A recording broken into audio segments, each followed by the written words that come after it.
Jai Gurudev and Hari Om. Om.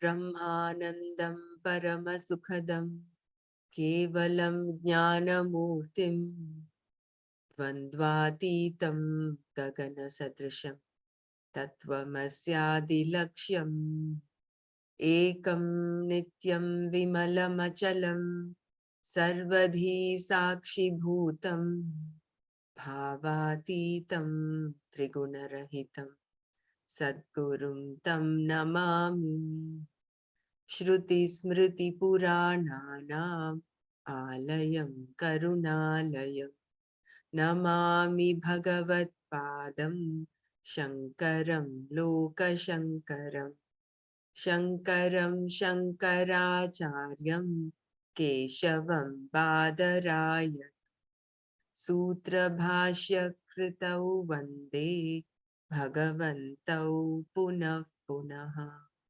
Sadashivasamarambham Shankaracharya Madhyamam Asmadacharya Paryantam Vande Guru Paramparam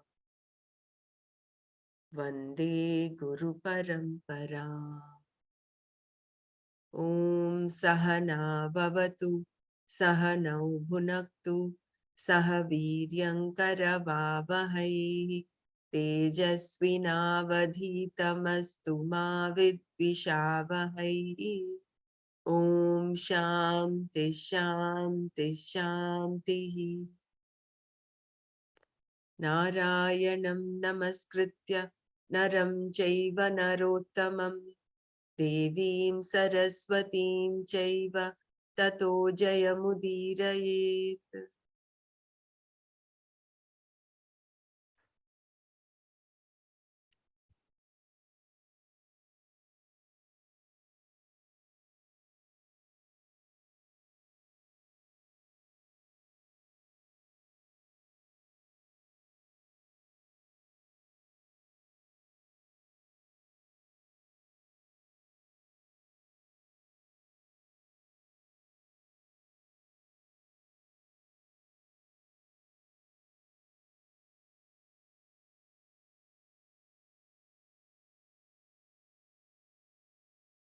So we stopped here yesterday that yajna requires sensitivity. There are those who say that if you have seen one redwood tree, you have seen them all. Ronald Reagan said this when he was governor of California. Because timber companies were destroying all the redwood trees, he was asked to put an end to the 100-year-old trees. He was asked to put an end to the destruction. Reagan's response was that they would keep just a few trees so that people could see them. He did not see why anyone would want to preserve these 100-year-old trees. This represents a particular level of understanding, and at this level, there is no ecology, only economy.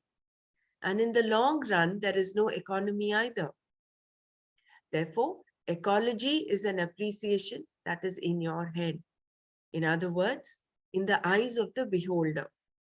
It is not beyond the eyes. It does not exist outside. If you do not see it, it is not there. This then is ecology. Appreciation of Ishvara is also ecology, but at a deeper level. Ishvara is appreciated as the cosmic forces and is thereby propitiated. One of the forms of propitiation is daily prayer. Therefore, may you appreciate Ishvara in your prayers as the forces, the deities, and let them bless you. May you all grow by doing what is to be done. There is a mutual respect here. The deities bless you and you propitiate them. You offer them your oblations and they offer you their oblations in the form of rain, energy, health, and so on. In this way, may you gain moksha, param shreyaha, characterized by knowledge, in due course, step by step, not directly, not immediately, but by antahkarana shuddhi, by preparing the mind, purifying it for the knowledge. If you die while pursuing knowledge without having gained it, it is said that at the very least, you will gain heavenly enjoyments, swarga. Therefore, there is no loss. Swarga also stands for better births, meaning that in your next birth, you will go further along towards moksha. This interpretation is more relevant since the Gita is a moksha shastra, not swarga shastra.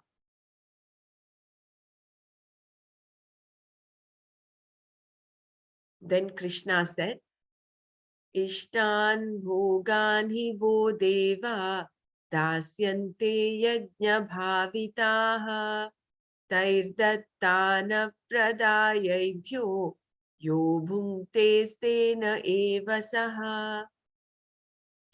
Devaha, gods, yajna bhavitaha, propitiated by yajna, ishtan bhogan, desirable objects, vaha, to you, dasyante, will give, he, therefore, taihi dattan, given by them, ebhyaha, to them, apradaya, without offering, yaha, the one who, bhunkte, enjoys, saha, that person, stenaha, thief, eva, indeed. The gods, propitiated by yajna, will give you desirable objects. Therefore, one who enjoys objects given by them without offering to them in return is indeed a thief. The gods here mean Ishvara in the form of deities who are propitiated by your yajnas, your prayers and rituals. They spread before you all desirable enjoyments. Whatever is desirable, they give you. Thus, for those whose predominant commitment is to yajna, there will be conducive situations for growth. In order for a person to be able to live a life of dharma, you require a society where dharma is predominant. It is not that you cannot do it otherwise, but it is difficult. Take life in modern day India, for example. Even to buy a railway ticket, the agent must be bribed. There is simply no other way to purchase a ticket. Because of the melting pot environment created by too rapid an industrialization following independence, the society is undergoing some rather drastic changes and people's desires have become manifold. The changes have come from the top and there is no foundation, leaving the society top heavy without the roots that proper growth requires. Growth should be like that of a tree. First, the roots are established and then the tree grows from there. Thus, a person who wants to live a life of dharma will have problems in some parts of the world because he or she does not want to bribe people. Only where there is some dharma in the society is it easy to live such a life. To propitiate the devatas means to follow dharma. By living a prayerful life, you create a conducive atmosphere. And when the majority of people live this way, then the whole society will be conducive to the growth of dharma.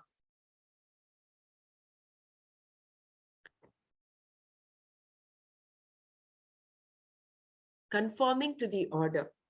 The devatas will do their jobs whether you propitiate them or not. But when you go against dharma, you disturb the order and you are the sufferer. Therefore, everyone must do his or her job. The devatas do their jobs and you do yours according to the order of dharma given in the Veda. Animals, trees, and other plants are programmed, and therefore do not require the Veda. People, on the other hand, do need it because they have to conform to the order, for which they need the understanding that the Veda provides. It is said that if you do not disturb the order, the Devas do not get disturbed. Thus, ecology of the universal order means that is no disturbance at the level of cosmic forces, the level of Devatas. When the sun, fire, water, air, and earth do their respective jobs, what do you get? A delicious Thanksgiving dinner on your plate. In this example, food stands for the various enjoyments, all of which come to your plate as blessings of the deities, cosmic forces, natural laws, and so on. For us, these are not simply nature, they are Ishvara. In this verse, a person who enjoys the results that are given by Ishvara without having offered anything is likened to a thief. Because you are continuously receiving from the cosmic forces, which are nothing but aspects of Ishvara, you should give them something in return. You can only do this by remembering Ishvara, by offering an oblation or a prayer. This is real thanksgiving. Thanksgiving is not something that happens once a year. It goes on all the time. Although the deities do not need anything from you, you need to respect them, and this respect is given in the form of a prayer.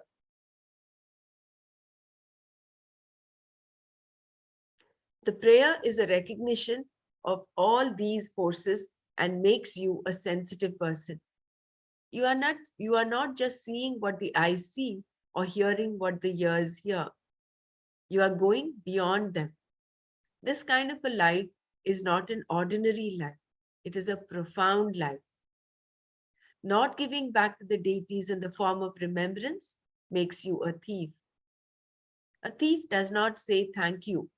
He or she just takes what belongs to another and runs away. Therefore, a person who does not remember the Devatas is no different from a common thief. One who takes money from someone and does not return it is also a cheat. This thief, who is also a cheat, runs away and begins operating from another place so as not to be found out. Here, the Devatas do not seem to come looking for you. They are all in your appreciation. Otherwise, they simply do not exist for you. Still, they operate constantly. The very air you breathe is Ishvara. The work of the Devatas is always done and can be recognized by you. And if you do not recognize them, you are a cheat because you take from them and do not give them what is to be given in return.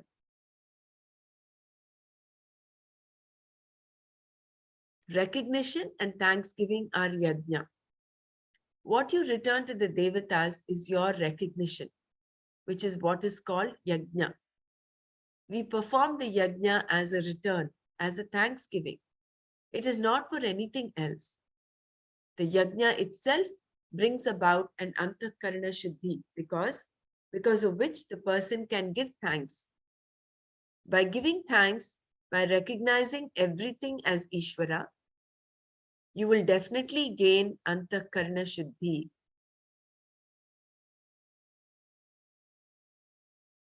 A person who respects the cosmic forces is not an ordinary person. He or she no longer goes by raga dveshas, but goes beyond them. Otherwise, there would be no recognition or thanksgiving. On the other hand, a person who performs karma to satisfy his or her mind and senses alone does not offer oblations, not even water or a simple twig.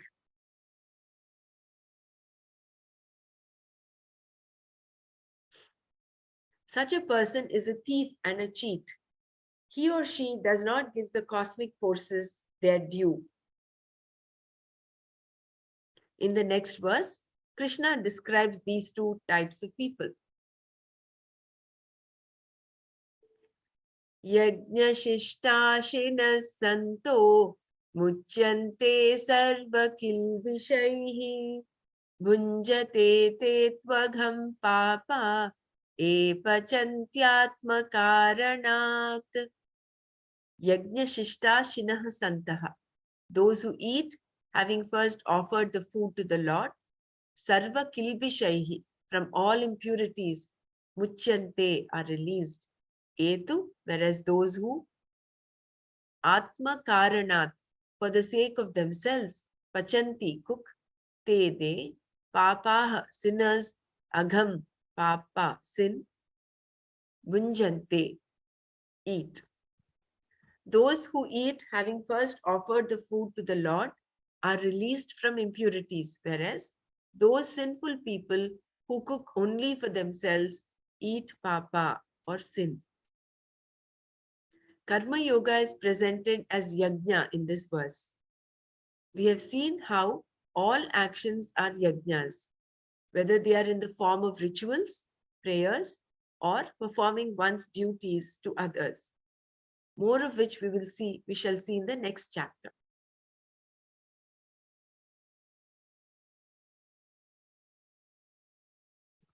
Since Ishvara, the Lord, is to be recognized in the form of various cosmic forces or elements, these forces are viewed individually and are called devatas or devas, meaning deities. Thus it is said, may you propitiate the devas and let them bless you. This means that you let them do what they have to do and you do what you have to do. In this way, since there is nothing outside of Ishvara, the natural forces are not looked upon as mere inert forces. Everything is within Ishvara, the conscious being, Chetana Vastu, even when one is under the spell of dream.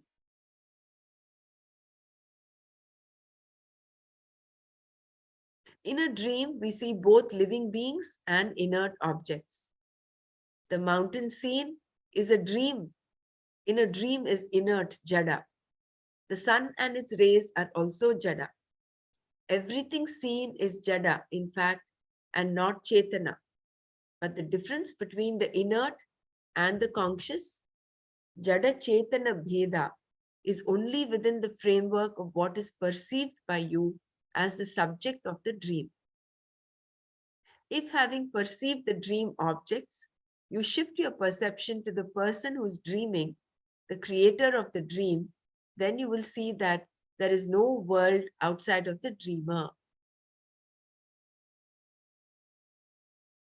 If the dreamer is a conscious being, the dreamt This world is, is non-separate.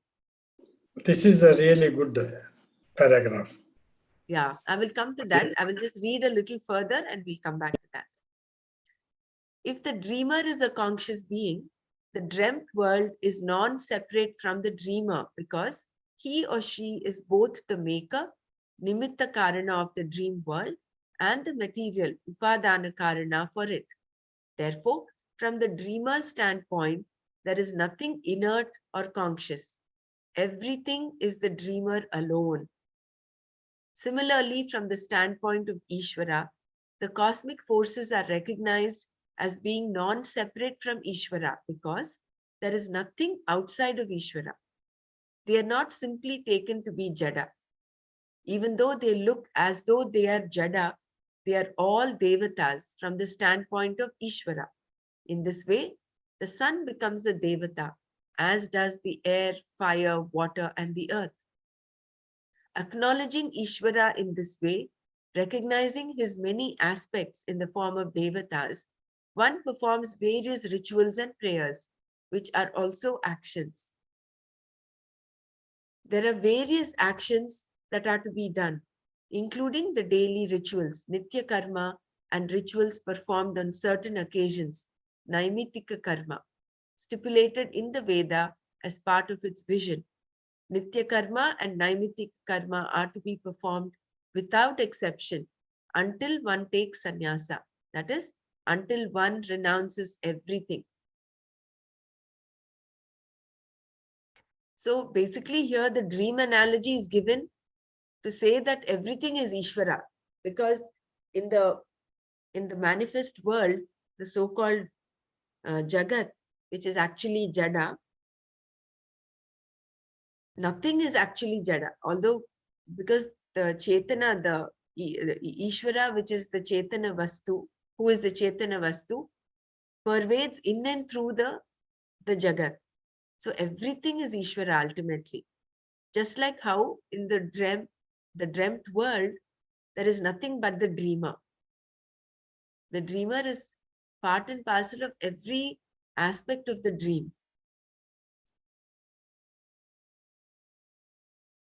So therefore, Yajna is recognizing this aspect, recognizing that all the cosmic forces, everything we see in the universe, including this computer, this whatever you see, if you can recognize Ishvara in there, that is the highest order of ecology.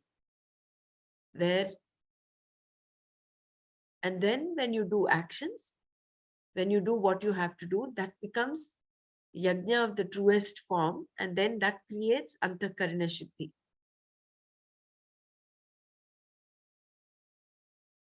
That paragraph is really very nice.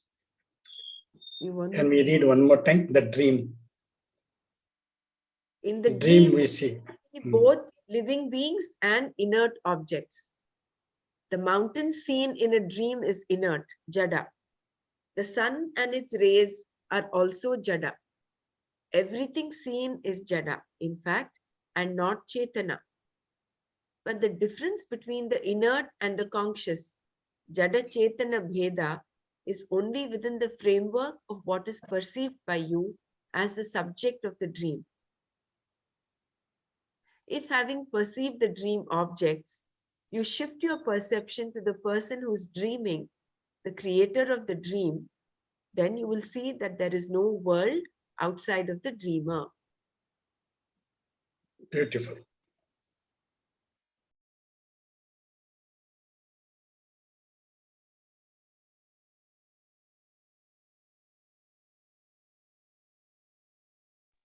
It's all we, one, Yeah. From there only the Advaita starts. Correct. So everything. It is only the framework of what is perceived by you as a subject of the dream. Yeah. It can be Jada or it can be Chetana. And who is seeing is the dreamer only. Everything is one. Wonderful. Really good. 436.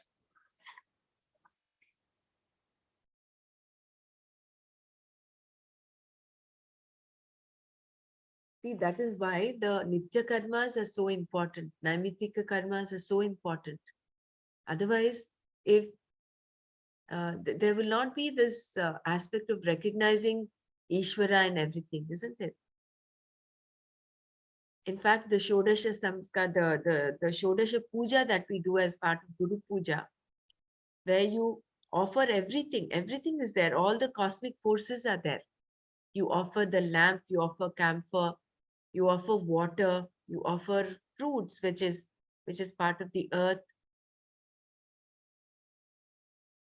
You offer the dhoop, which is representative of the air element. So all the cosmic forces are being recognized there. And you're giving it back to the nature. You're offering, like you say, you are the sun, like the sun, you give us light. So we, you move you do the aarti, just as the sun gives us light. So also you're giving it back to Ishvara, saying, you give us light, so therefore I'm giving, it's a representation of the sun giving us light, and so on. So every aspect of that is all the cosmic forces are brought into the Shodasha Puja.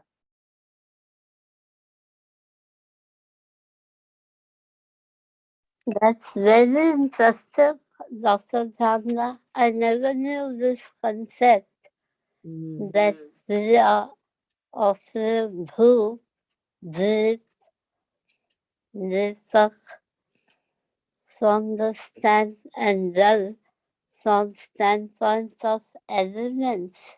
Wow, thank you. Thank you. Now it makes sense. I used to wonder all the rituals. Why, you know?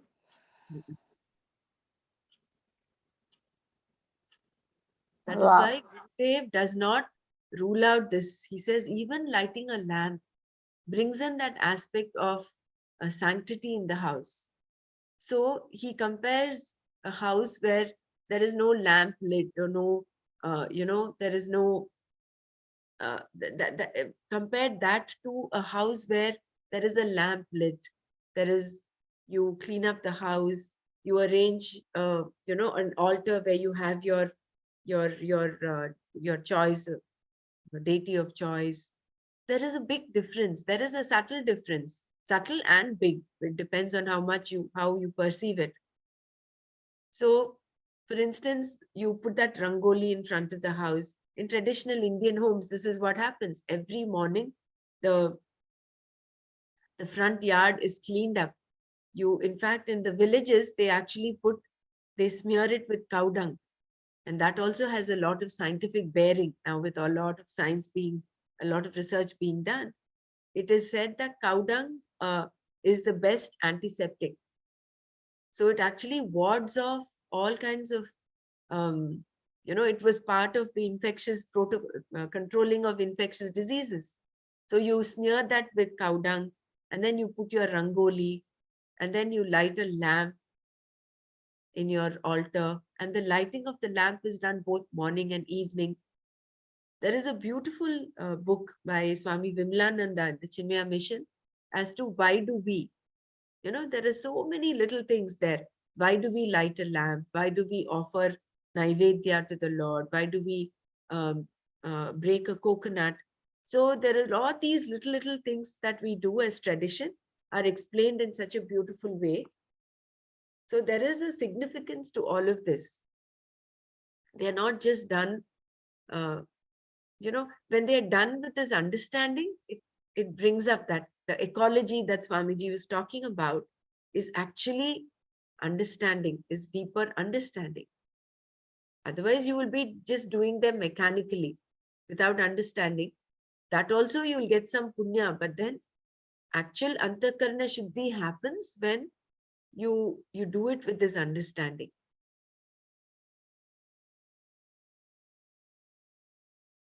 Therefore, when we go to a traditional houses like that, you get very calm and peaceful in the mind.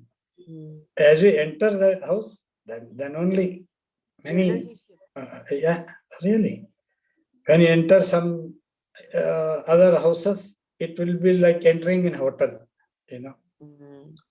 But when you enter a traditional house and all, you see such a beautiful, peaceful, very, very nice, serene atmosphere there. So you tend automatically, you are attracted in that atmosphere, and you become serene, and you're mad. This one is serenity. Very true, Sureshji. Very true. Also, this Rangoli attracts, I believe, subtler forces, in certain realms. That's the reason they used to put all it is in the Mandala Vatika also, they were mentioning about this. Jai Gurudev. It is Shakti, this one, Sri Shakti Yantra, that is. Rangolis are like Sri Shakti's Yantra, combination of Shakti and the Parashakti. A star and that, and that gives the force.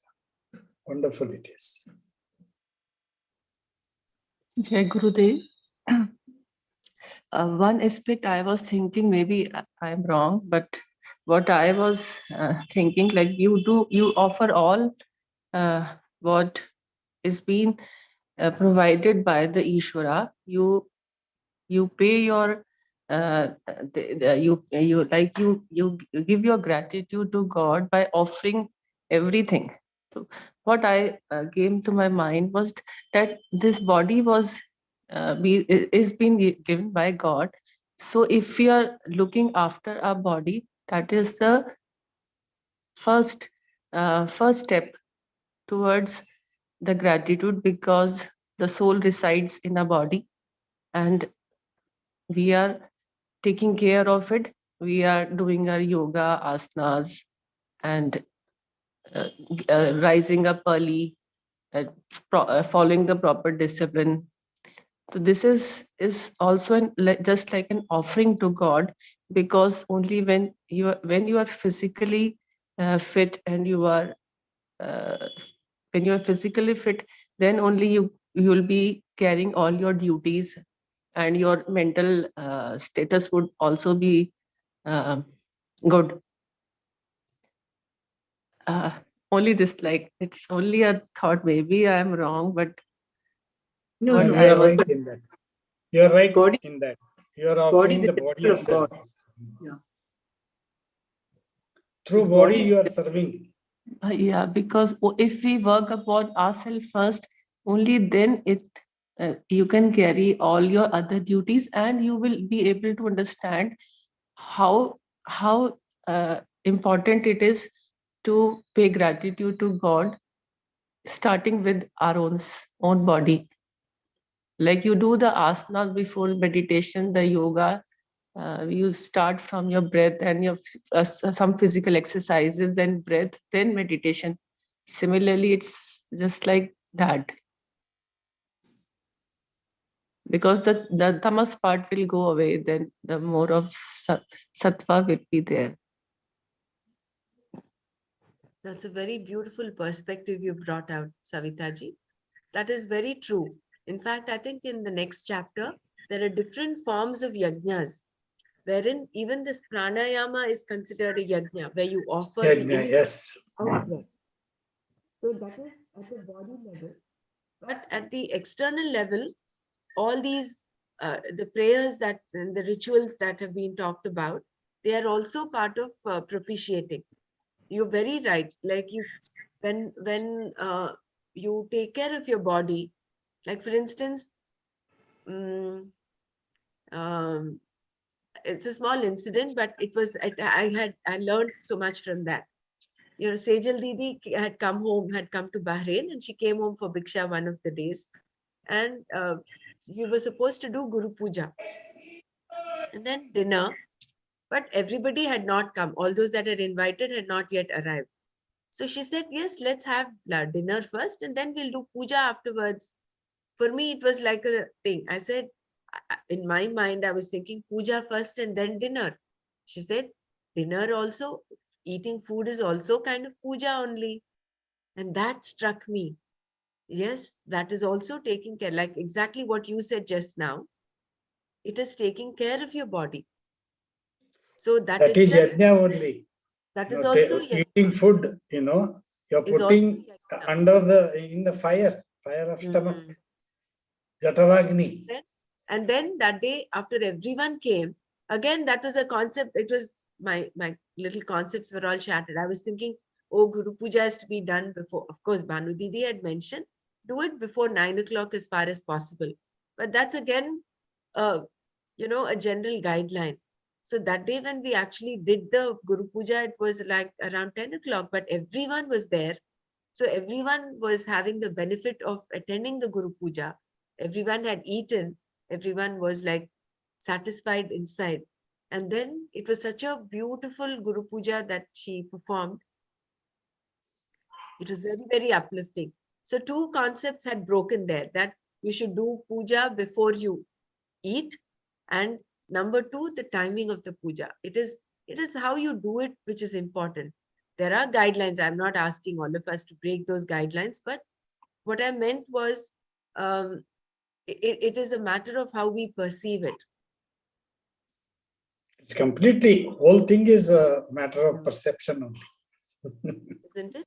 So you're very right, Savita ji, in bringing out this aspect of taking care of your own body as there is a beautiful shloka which says, Deho Devalaya Proktaha Jivo Jivo Deva Paratma. I don't remember the whole thing. It is that the body is considered to be a temple, and the Atma inside is considered to be Ishvara, is Ishvara. And then all the other aspects that you do is like a puja. You're taking care, you're giving yourself a bath is like doing Abhisheka to this Lord. You're feeding the Lord is like Naivedya. The air you breathe is also like, so all that is likened to, the whole body is likened to a temple. And how you offer prayers to the Lord, you're offering everything to your own body. But that is when your understanding is coming from a deeper level. It is not, you're not doing it out of a selfish motive. You're doing it out of deeper understanding that this body is a gift from the divine and you're taking care of the body.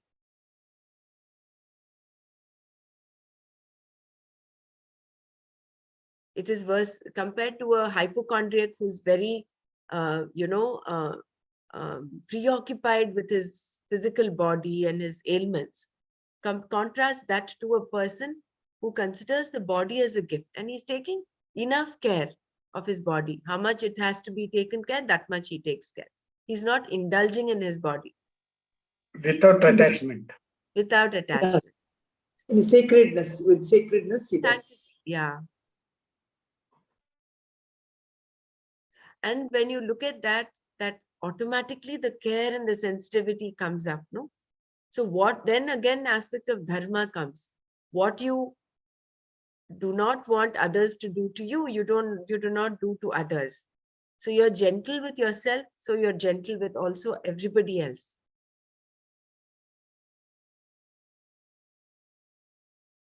So dharma is such a beautiful edifice. It's such a beautiful framework within which we can function towards towards upliftment, towards antakarana shuddhi. If dharma was not there, there's no boundary then. Dharma is something that creates, that it directs our all our energies towards right living. That is what Krishna also has come to sustain the dharma. Dharma samsthana. Dharma samsthapana. Sambhavami yuge yuge. For that only he has come. Whenever dharma goes down, he takes incarnation. See, otherwise, if you see all aspects of cosmic forces, they're doing their job. If you plant a seed, it is because of Ishvara's order. The dharma of the seed is to sprout, and it will sprout. It will sprout, it will grow leaves, it will grow roots. It is doing its own dharma. So plants, cosmic forces, all those in nature, they live according to their dharma. It's only human beings who have this free will. And if we are able to use this free will in accordance with dharma, if we are in sync with dharma, then we are doing our swadharma. Otherwise, we are doing something completely against the swadharma. That's why it has been said that Mahatma Gandhiji used to do so much of potions and all. That was kind of a himsa towards his body. That's why his end also was very violent.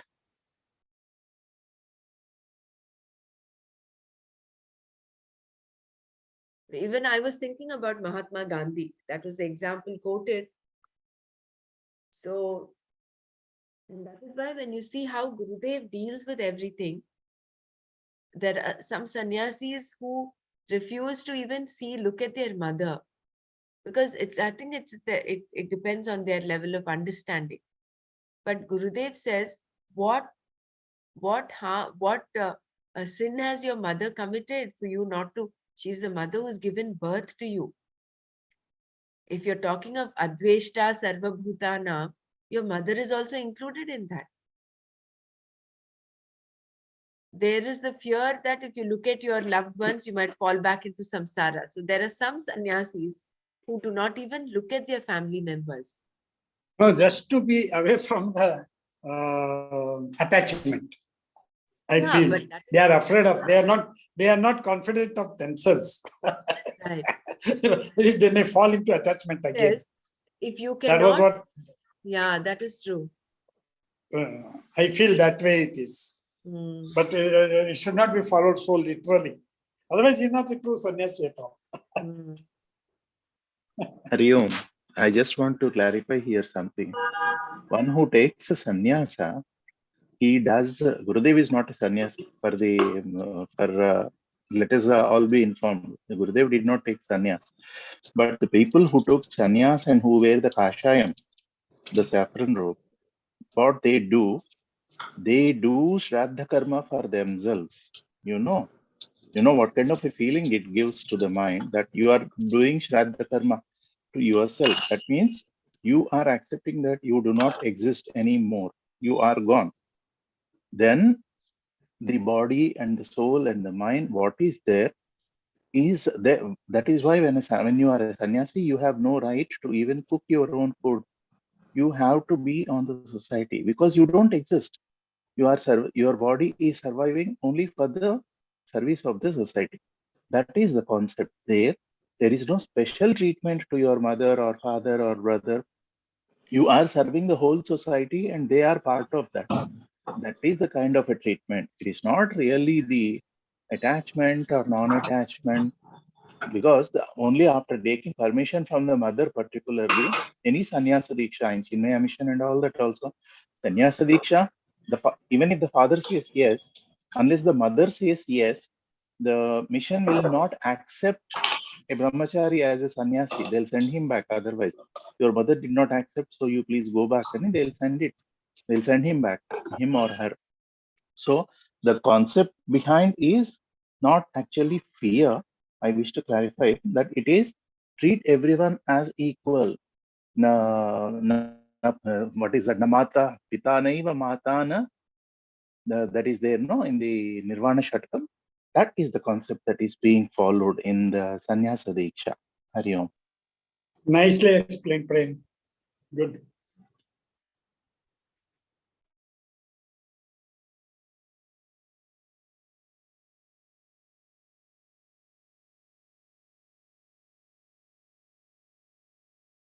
So let's move forward.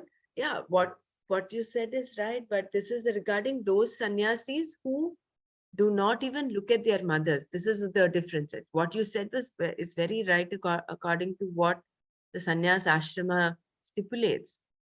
But Gurudev had specifically mentioned this about some of those sannyasis who refuse to even look at their mothers. That is the point that I want to bring about. So basically, when you recognize Ishvara in all aspects of creation, then you are actually performing yajna. Yeah, there is a story about this. Like being a real sannyasi and person who is wanting to be sannyasi, there is a difference. So this struggle would be there maybe. So there is one Guru Shishya who are trying to cross the river, and they find a lady who wants to cross, but she's unable to. So Guru, and she's a beautiful lady. So Guru just helps her, carries her on his back and crosses the river. And Shishya is very amazed to see that how come he could touch the lady. Being a sannyasi, they are not supposed to do that. But then the Guru takes her to the other side of the bank, and then he goes off. But this Shishya is very restless throughout the day, night. And then Guru asks him, "What is happening? Why are you so restless?" Then he says, "I have this question. How could you touch that woman?" He says, "The woman was with me from one end of the bank to the other end of the bank. She was just physically with me. Now you have been carrying her 24 hours in your mind. She was just there for few minutes with me, and then I left her there. But you are carrying her in your mind. That is what a real sannyasi and who is trying to be a sannyasi. Very beautiful. Very, very nice. Yeah. Also, regarding sannyasa, there is a best example. Adi Shankara himself lived a life of that example when his mother said, Shankara, I want you to Prem, be your voice is with me, breaking up. but Voice. because of the promise he gave.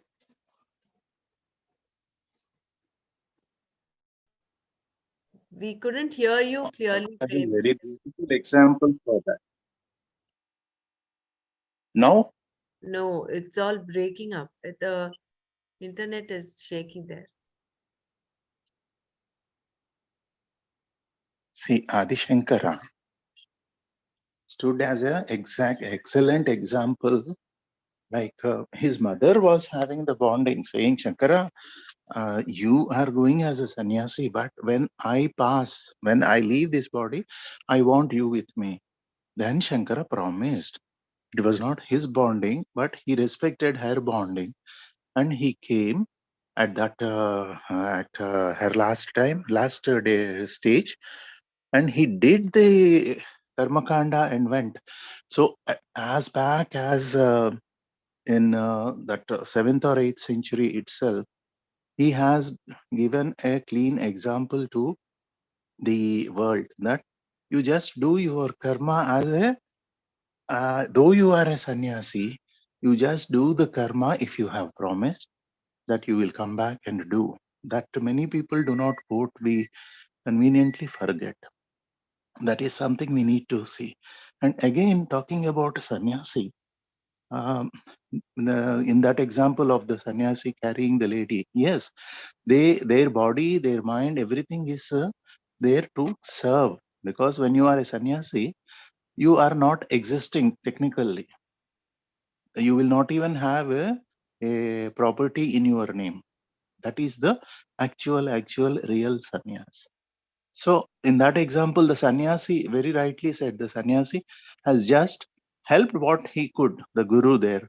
And the Sishya was not mature enough to understand. The people who really took the sannyasa diksha, who have gone through the whole thing, they certainly know and they follow. And the some people who just wear a saffron robe in the morning and go out for earning money using the robe, and evening go home and do whatever they want. It is like it is the difference is like between someone who has gone through the entire process of studies and passed the exam by properly preparing, and someone who has just copied in the exam and got the same degree. There is definitely difference, no, in the same way. Hariom. Very nicely said. Okay, It's good. more of an attitude than Yeah. See, this reminds me of a, I think about 5 to 6 years back. We, with Swami Vaisham or I think his name, he was Raja for us, you know. So we all went to Kamalashile for Guru Puja. And then from there we were coming and we went to Sringeri. The current Shankaracharya was there and his mother was actually taken care of in one room, and we met her and came, you know. Though he was not seeing her daily, but he made arrangement for seeing her mother in that mutt, you know. So we met her and came that time. We were about 6 people. Wonderful it was. Nice.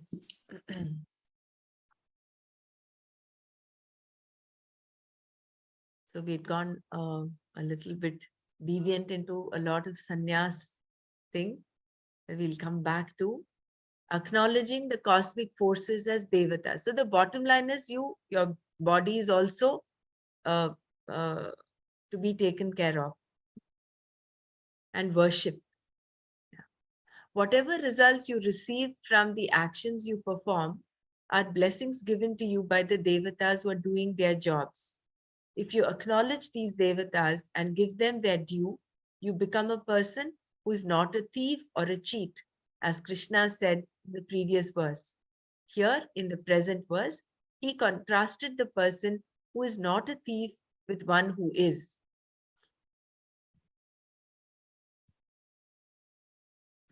One cannot help but perform certain harmful karma as one lives one's daily life. Life does live upon life.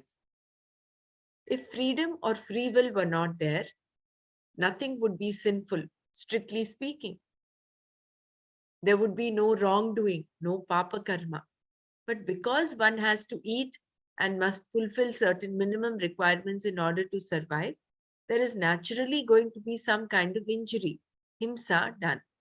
Some plants, animals, and bugs will be destroyed. In this way, many non-human living beings are destroyed every day, and this destruction produces certain untoward results called papas, which keep on gathering every day. How are you going to eliminate these results? Knowingly or unknowingly, a lot of papas are incurred, and you gather results that are undesirable, which in turn result in some kind of unpleasantness, dukkha, for you. To neutralize these results, then, there are different types of yajnas. Yajnas to the deities, to one's ancestors, to one's fellow creatures, to the rishis who have given us this knowledge, and so on. These yajnas are to be performed daily and are contained in one ritual. The yajna shishta shinaha in this verse refers to those who eat after having first offered the food to the Lord. In other words, those who partake having paid their dues. While people in India today may not perform all the enjoined yajnas very methodically, they always offer the food to the Lord and only then do they eat. The ritual itself is not what is important. It is the attitude, the bhavana. Your voice is breaking, Ramraji. Is it? Okay, just give me a second. Not for us, actually. Yeah, not for me not either. for I us. think his connection is not stable. Is it? Is there anybody else for whom it is breaking? No, Didi. No, Fine. not that. Sureshji, maybe you just check your internet. I will read this once again.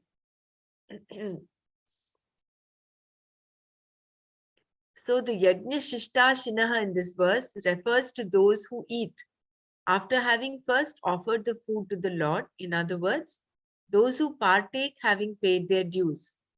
While people in India today may not perform all the enjoined yajnas very methodically, they always offer the food to the Lord and only then do they eat. The ritual itself is not what is important. It is the attitude, the bhavana that counts. Food is cooked and offered to the Lord. The attitude being that only what is left over, yajna shishta, is to be eaten, which is what is meant by prasada. It is a blessing from the Lord. Those who eat only prasada do not eat food. They eat only prasada.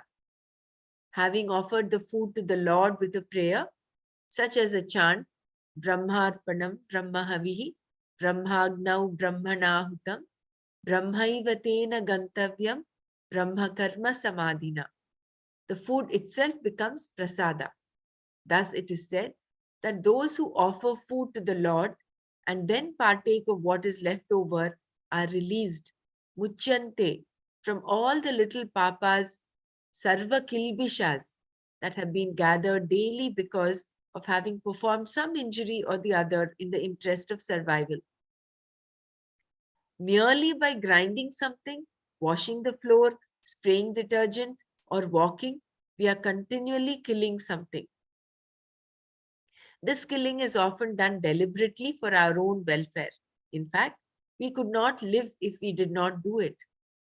The bugs that we kill want to live, but we also want to live.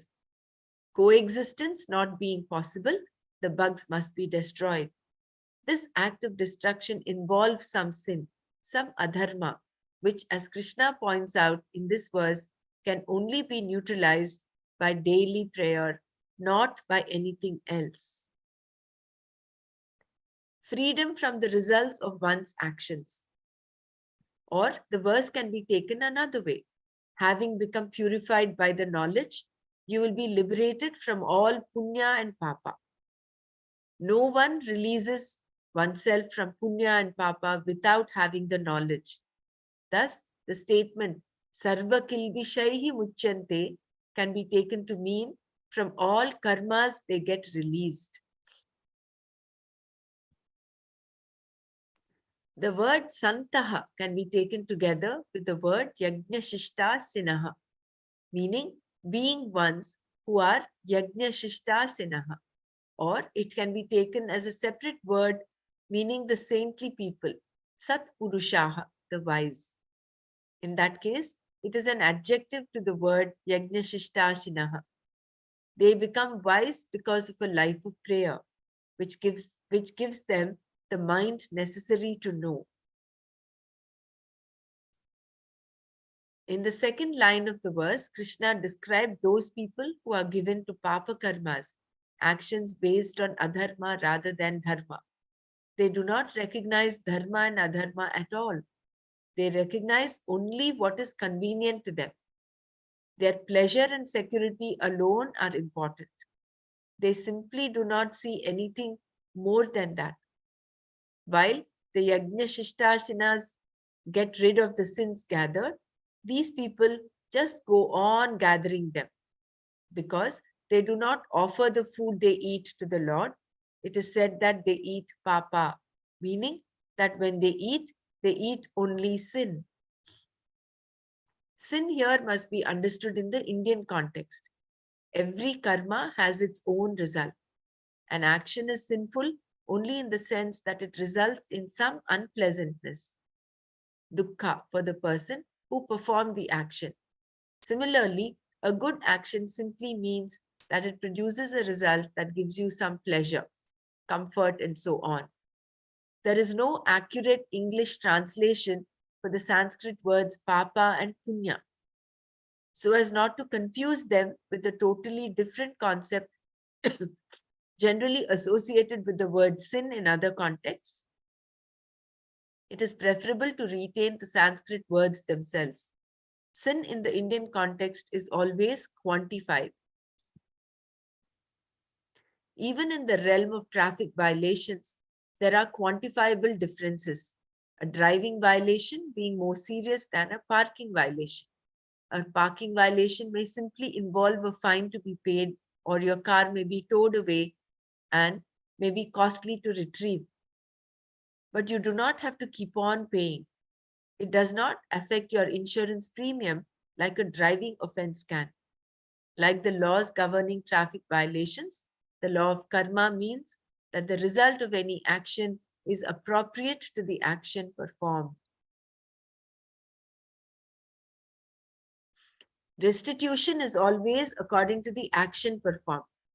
According to the karma performed, there is both a seen and an unseen result. If the unseen result is undesirable, it is called papa. This is how it is. Those who cook and eat only for themselves and not as an offering to the devatas eat only papa, whereas those who eat only after offering the food to the Lord get rid of any sins, any papas they might have collected through other actions. Karma has to be done. It keeps everything going. The great cosmic wheel is constantly turning, and because you are a doer, one who enjoys a free will, you are a cog in it. You can do and you need not do. A tree does whatever it has to do because that is how a tree is made. An animal also does exactly what is expected of it because it is made to do so. In this way, all non-human living beings do what they do because they are programmed in a certain way. The human being, however, is one whose action is performed by will. Therefore, there is choice in action. One may perform an action, not perform it, or perform it differently. In the next verse, Krishna describes how the cosmic wheel keeps on going because of karma alone. Anyone wants to add to this? Maybe we'll, what I was thinking was, if everyone agrees to it, till 6:15, that is another 15 minutes, we will read, and we'll leave 15 minutes for some manana, so that there is enough time for everyone to express themselves and share.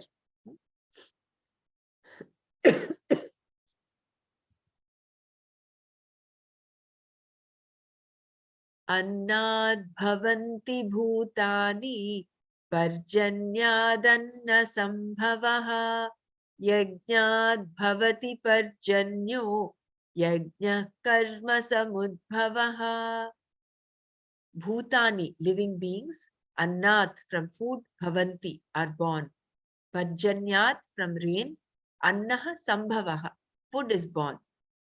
Parjanyaha, rain, yajnat, from yajna, bhavati, is born. Yajnaha, punya, karma samudbhavaha, is born of action. Living beings are born of food. Food is born of rain. Rain is born of yajna, that is punya. And yajna, punya, is born of action. The expression born of food cannot, of course, be taken literally, since nothing is actually born of food. It refers instead to the food eaten by the person. In Shankara's commentary on this verse, the word bhuktat is added to the word annat, meaning from the food eaten and assimilated.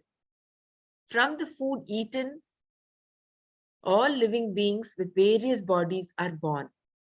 The food eaten by the parents is converted into the causes for conception of the being, the blood, seed, and so on. Therefore, conception itself is because of food, and food, being the material for it, is the material cause for the anatomical aspects, the physical aspects of the body. Krishna went on to say that the food itself is born from rain. If there was no rains, there would be no food. The entire earth would be a desert, and sand would be the only food. The rain, in turn, Krishna said, is born of yajna, your daily prayers, acknowledging the blessings of the devatas. It is true that if you do not perform yajna, rain still comes, but it may not come at the right time or in the right quantities. Later, Krishna said that the rain always does its job, and unless you are offering daily prayers, you are not doing yours. It is not uncommon for a person to think that since everyone else is doing it, he or she need not do it, like in chorus singing. If one person does not sing at a given time, nothing is lost because most of the others are singing. Even if one person commits a mistake, it goes undetected because the others are not making the same mistake. Only if everyone were to commit the same mistake at the same time would it become evident. Therefore, chorus chanting always sounds perfect, even though individually there may be problems. Here too, some people offer their prayers and the rain is enjoyed by everyone. However, Krishna likened one who does not do it to a thief. It is not that the rain will not do its job. It is the recognition of the cosmic forces as Ishvara that is important here. When you perform yajna, as when you do your duties, your prayers, and so on, then the devatas bless you. For example, the sun has always been said to produce the rain since it evaporates ocean water, which then forms into clouds. And when you do your daily devata yajnas, as all the accrued adrishta unseen results go to the appropriate deity, the sun here. Then from the sun, the rains come. This is another way of saying that you invoke the forces and the forces bless you. The rains come at the right time, to the right place, in the right amounts. The unseen result, adrishta, is what is meant by yajna here. The prayer does not produce a tangible result immediately. It produces an unseen result, which in turn produces the tangible result later.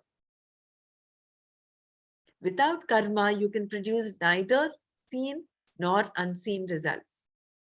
We know that the seen result of boiled water cannot be produced without the action of heating the water. Similarly, an unseen result is one that is produced by the action of prayer. This action is what keeps the natural forces, the cosmic ecology going.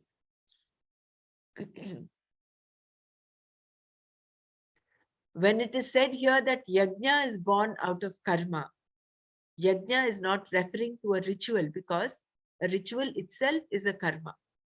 To clarify this point, Shankara said in his commentary to this verse that yajna is adrishta, the unseen result. The adrishta is born out of karma and what produces the result. Only in this way then can it be said that yajna is born of karma. And where do the karmas, the rituals and so on come from? Answering this, Krishna continued.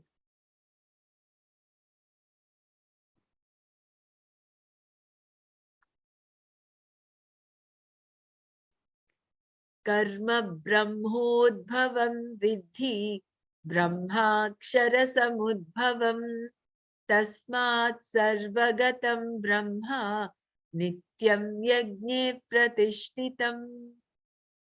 Karma, ritual, brahmodbhavam, born of the Veda, Brahma, the Veda, Akshara samudbhavam, born of the imperishable Ishvara, the Lord, vidhi, may you understand, tasmat, therefore, sarvagatam, all pervasive, Brahma, the Veda, nityam, always, yagne, in yajna, pratishtitam, abides. May you understand karma, ritual, prayer, etc., to be born of the Veda, and the Veda to be born of the imperishable Ishvara. Therefore, the all-pervasive Brahma, the Veda, abides always in the yajna. Always abides in yajna. By karma, Krishna was referring here to the Vedic rituals, Vaidika karma. These rituals, yajnas, are to be understood as coming from the Veda itself, called Brahma in this verse. Although Brahma or Brahmaji is also the name given to the Creator in the Trinity, here it refers to the Veda as the cause for karma. Brahma is the Veda that reveals the nature of the karma and therefore becomes its cause. One would not know of the rituals otherwise. Thus, it is said that karma is born of the Veda. And how do we know that Brahma is Veda and not the absolute Param Brahma, Brahman, the ultimate truth? The verse says that Brahma is born of Akshara, the imperishable, that which never dies, which is never born. Therefore, Brahma cannot be this absolute Brahman. That Brahma means Veda is confirmed by any Sanskrit dictionary. The Veda comes from that imperishable Brahman. It is also said that the Veda is born as effortlessly as breathing. The Veda is something that reveals the four human pursuits, Purusharthas, security, Artha, pleasure, Kama, righteousness, Dharma, and liberation, Moksha. Because it reveals everything that a person requires, the Veda is considered to be omniscient, Sarvajna.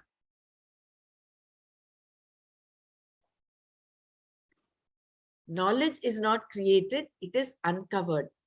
The Veda is said to be revealed by Ishvara because knowledge cannot be created.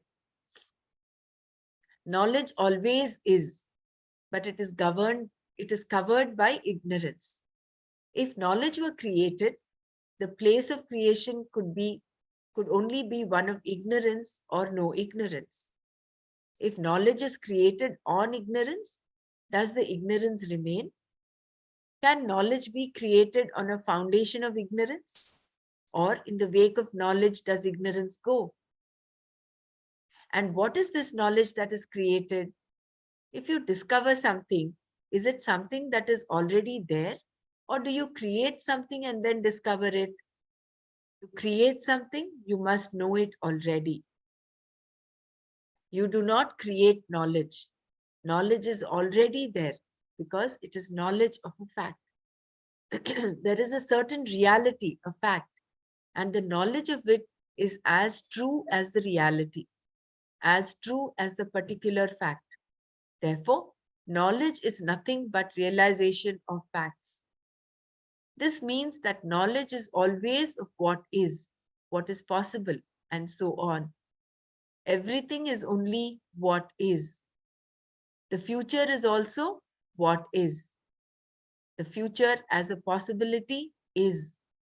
This what is what we call knowledge.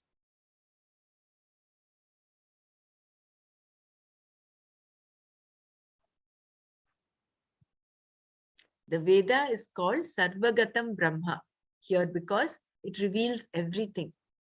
Sarvartha Prakashakatvat Brahma. Vedaha Sarvagatam.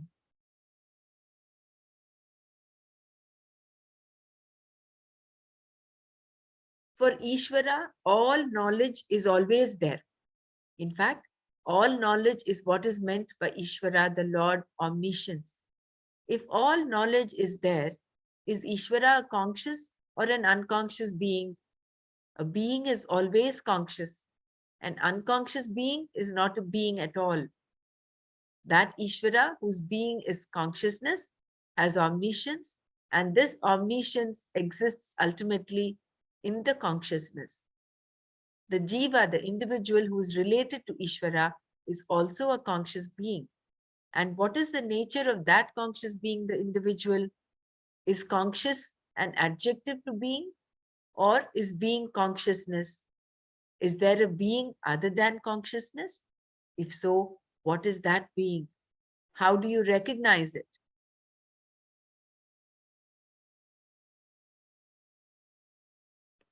Why am I not all-knowing?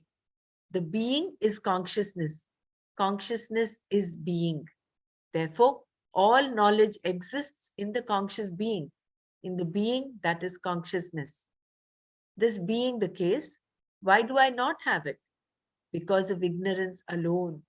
Ignorance covers the knowledge. Thus, whenever any knowledge is gathered, it is simply a matter of scraping off ignorance. We are just so many scrapers, scraping through all the time. Scraping off ignorance is what we call getting knowledge. And with reference to knowledge of the empirical world, we do not scrape very well. One can scrape well only with reference to Atma.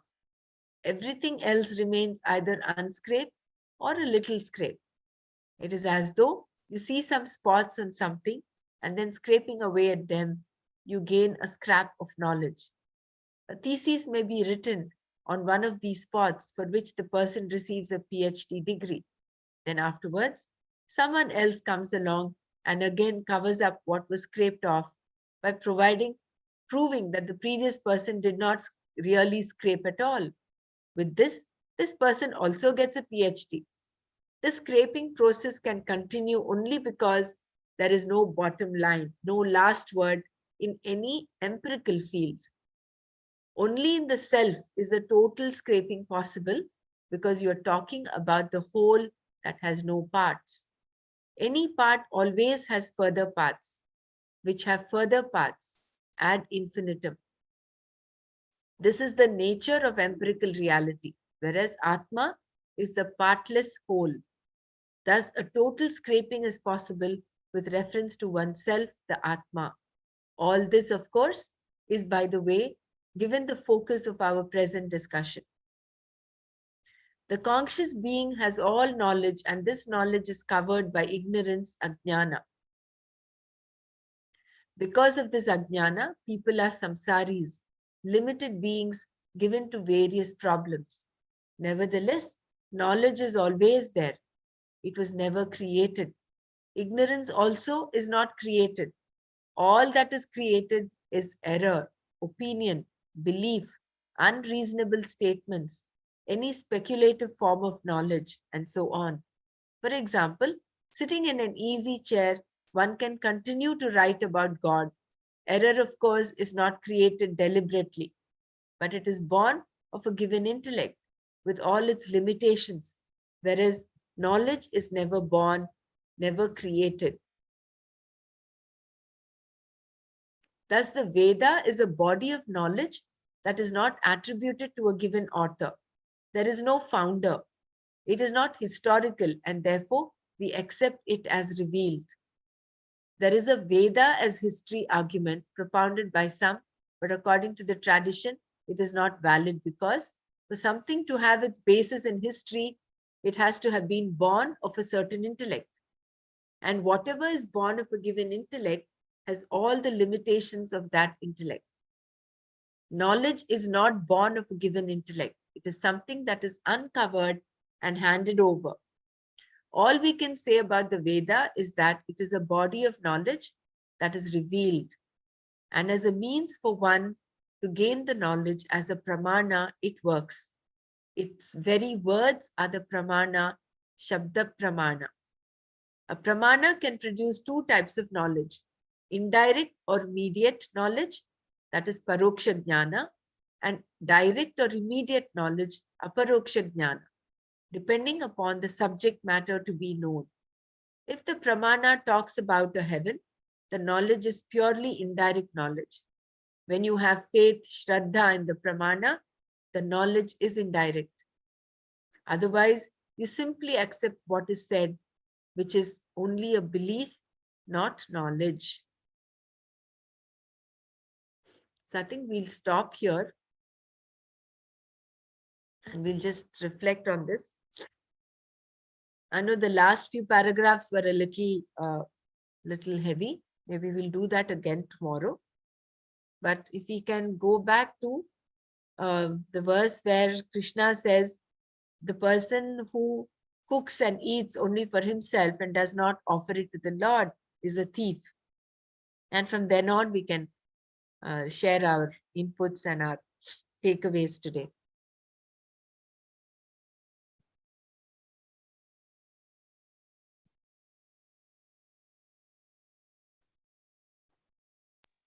Jai Gurudev, it is the offering, like you do the charity, you the service to the society. This is being referred to like offering the food you eat to the God. Yes. Yeah.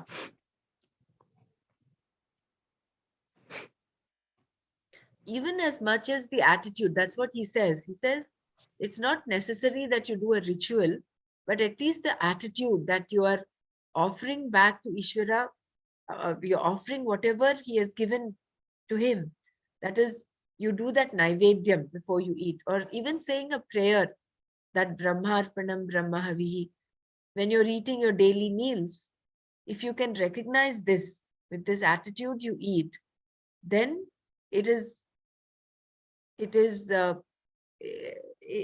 though you're doing the yajna. Although, like you said, doing the yajna, dana, tapa, all that also comes into the yajna. But when we start with our daily routine, it is not like you cook and you just eat yourself. You're at least offering it. If you're not able to offer it to anybody else outside of your home, at least you offer it to the Lord. Do naivedya and then eat. Although I'm reminded of what China had mentioned, that there was one person in his village who would not eat unless that cooked food is offered to someone else. He would give it to at least one person. So there would be days when he would be very upset, very sad that he did not find anyone to offer the food. So that was a different level altogether. But at least what you cook, if you can offer it to the divine and then eat, you're recognizing Ishvara, that itself purifies the whole. And then that becomes prasada. It is not just food. What you're eating then is prasada. Yajna shishta sinaha. Whatever is left after offering. It is not like God comes and takes and then you eat whatever is left, but it is the attitude. Yeah, Jai Gurudev, what just now Brahmaraji share is very, very important because we can actually do the experiment and observe it. What has happened? We are living in small houses and huge buildings and huge, what you can say, with so many wings and so many floors. So small like pigeons, this thing we are staying. So difficult every time for every meal to offer it to someone. But even eating has become such a mechanical and just for this thing that watching something, thinking something very, and then all kinds of emotions are coming up, and then we are pushing the food in the mouth. We are not interested in knowing the taste also. Yeah, this is becoming so mechanical, and just by taking this attitude of offering it to the lords, remembering, and the immediate you become so centered, and the whole your existence takes a different level. And then when you put even one morsel in your mouth, see how fulfilling it becomes suddenly. Our own vibrations change the vibration of the food which we are putting it in the mouth also.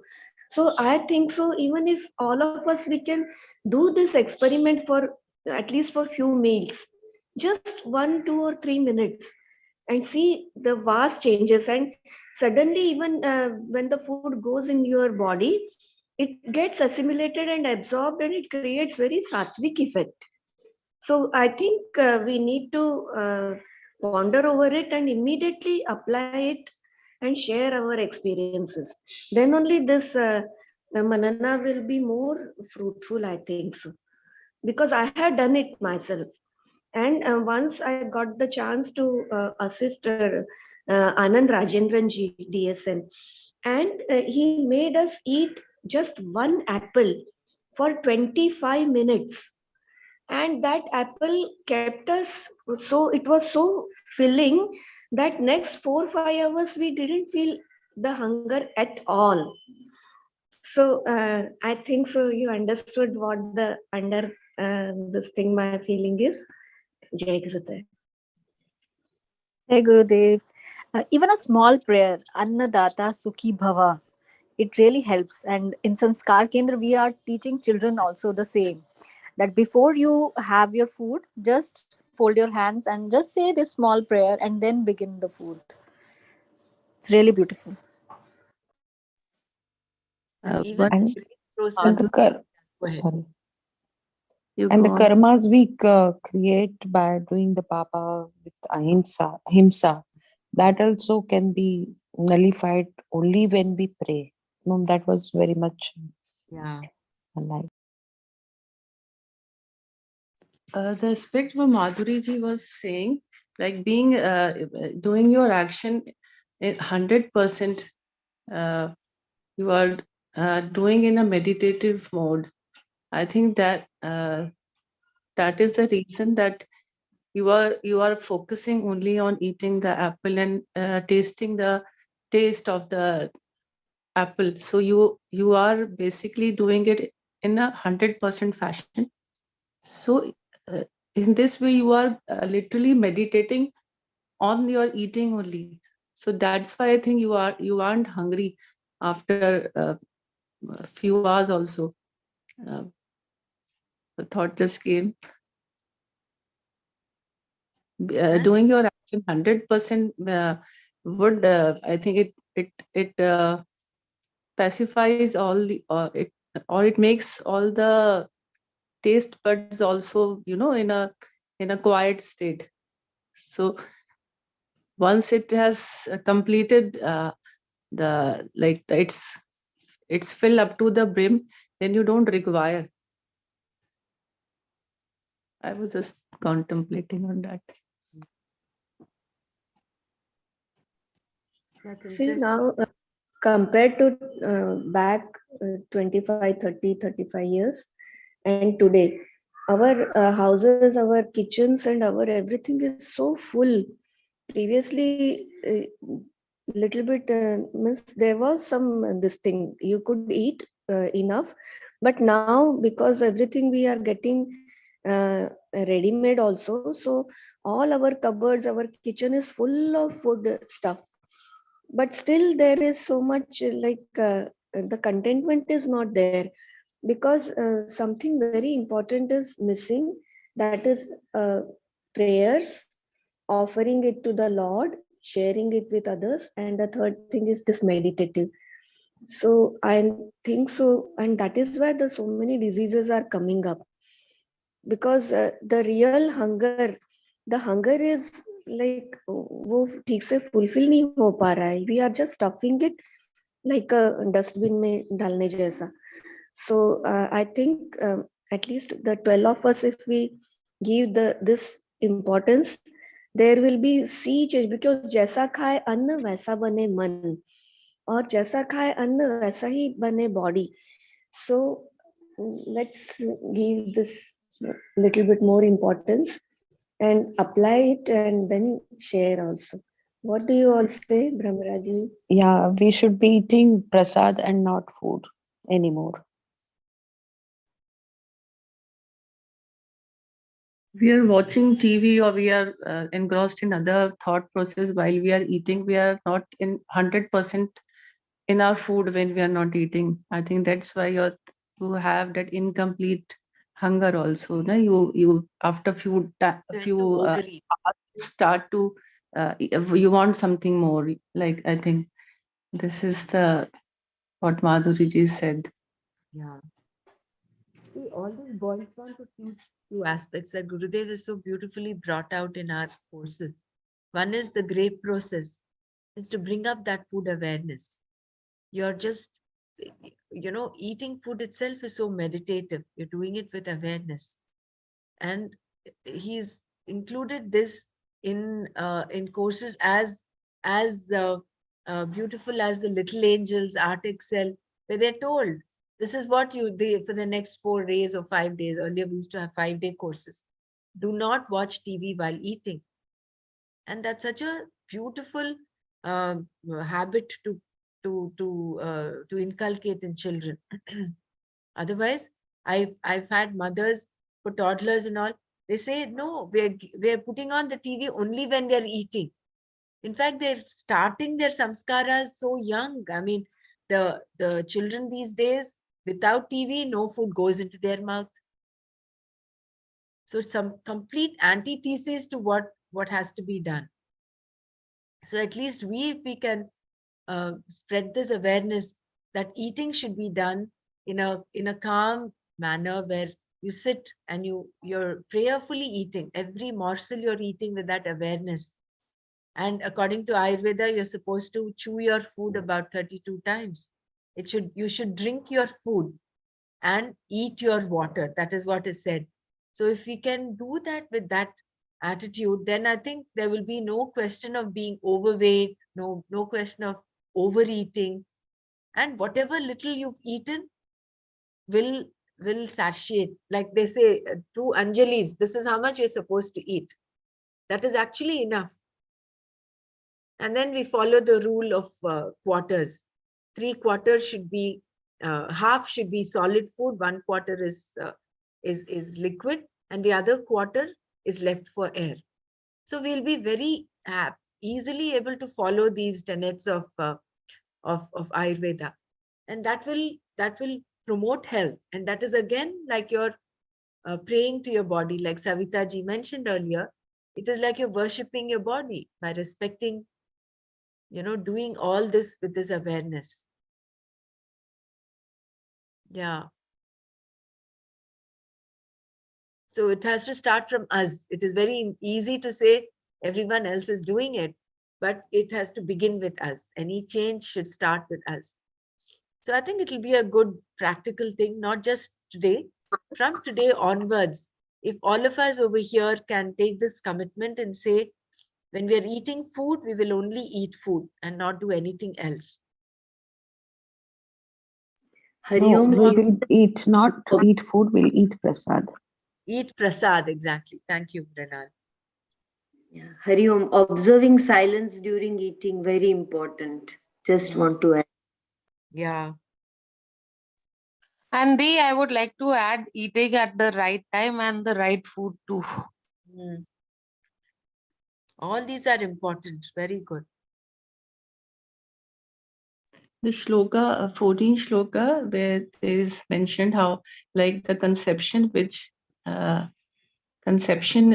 it take place, and because of the food you are having, the offspring which will be there, whatever you are eating will have that, those similar, like the jaisa anna vaisa man liya, or whatever you are eating, that you will be providing to the child you are giving birth.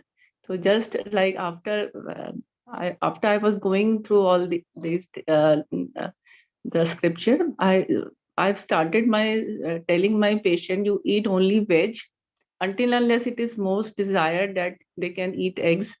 But I advise mostly that you have so much of proteins in veg also, you eat this, you eat this. So because somewhere I know that whatever she will be eating, her offspring will be that only. So it's good to, like, tell people that you should eat more of veg. Maybe they'll some will follow, some will not follow, but I do this way, like. Yeah. I think we'll do a little more manana on this tomorrow as well, because there are other aspects that we will have to cover once again. We'll redo a little of what we've done today, but for today, I think we will stop here and continue tomorrow. By the way, I just wanted to share, Dr. Mara is in India actually. Her mother is no more. She passed away yesterday. So let's all just say a silent prayer for her before we leave this meeting. We'll just maintain 1 minute of silence and then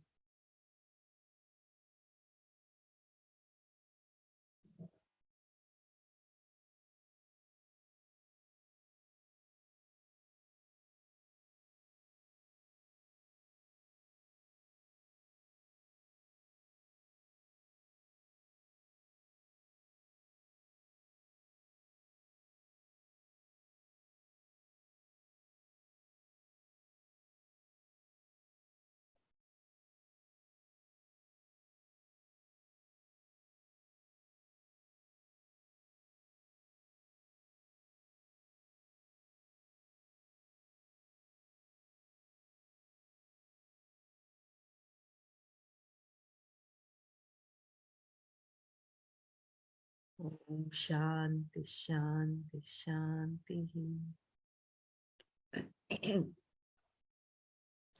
Loka samasta sukhino bhavantu. Om Shanti Shanti Shanti. Om Tat Sat. Shri Krishna Arpanamastu. Jai Gurudev. Thank you. Jai Gurudev.